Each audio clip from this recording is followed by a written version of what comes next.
What's up guys and welcome. You're watching Fazi Fitness. So let's start this video with Martin-Fitzwater and Brett Wilkin. The old-time training partners are back together. And both these guys have the same goal for this year. Get to the Olympia stage for the very first time.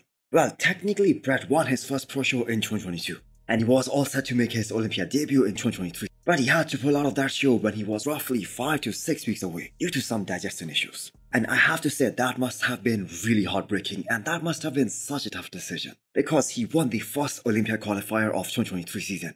And he invested an entire year to grow, trying to get bigger. And he actually did get big. He looked really huge standing next to guys like Hunter Librata and James Hollingshead during the offseason, when he was pushing the maximum food. So Brett has been slowly making this comeback. He used that recovery time to detox. And he actually did drop a lot of weight. But he made sure that everything is where it needs to be before firing all the cylinders again.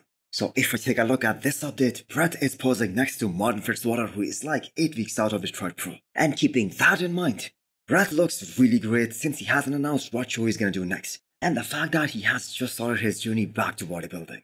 So I'm pretty sure he is going to take his time for this one. And there is going to be a lot of expectations from Martin-Fitzwater as well, when he finally steps on stage after a gap of 1.5 years. Actually, more than 1.5 years. The last show that he did was the Arnold Classic UK, where he placed 4th.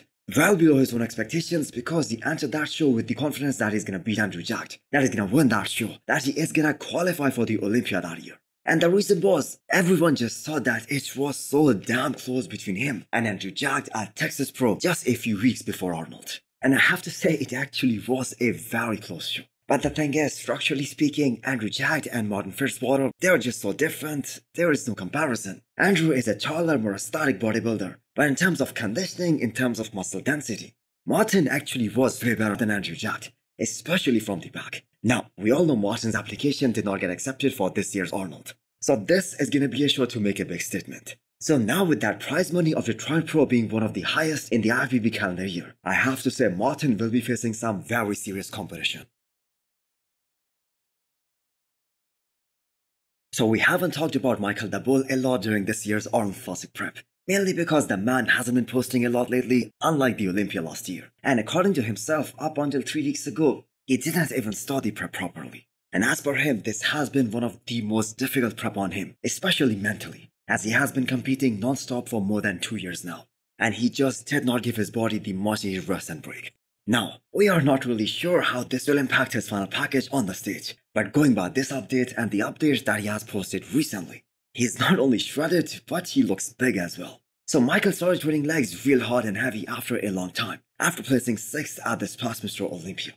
Because he wanted to put on more size, which is really crazy, since he already had great legs. He has those deep, separated lines in his legs. So no matter how big of an icon you are in the sport of professional bodybuilding, every bodybuilder has this habit of second-guessing his own decision, especially the weeks leading into the show. So will Michael be able to peak the way he did at the Olympia with his coach Patrick? Because for those of you guys who do not know, he has been coaching himself for this one. So just 10 more days and we'll find out. So hit the thumbs up button if you liked the video. And smash the subscribe button if you wanna come back for more. Thanks for watching.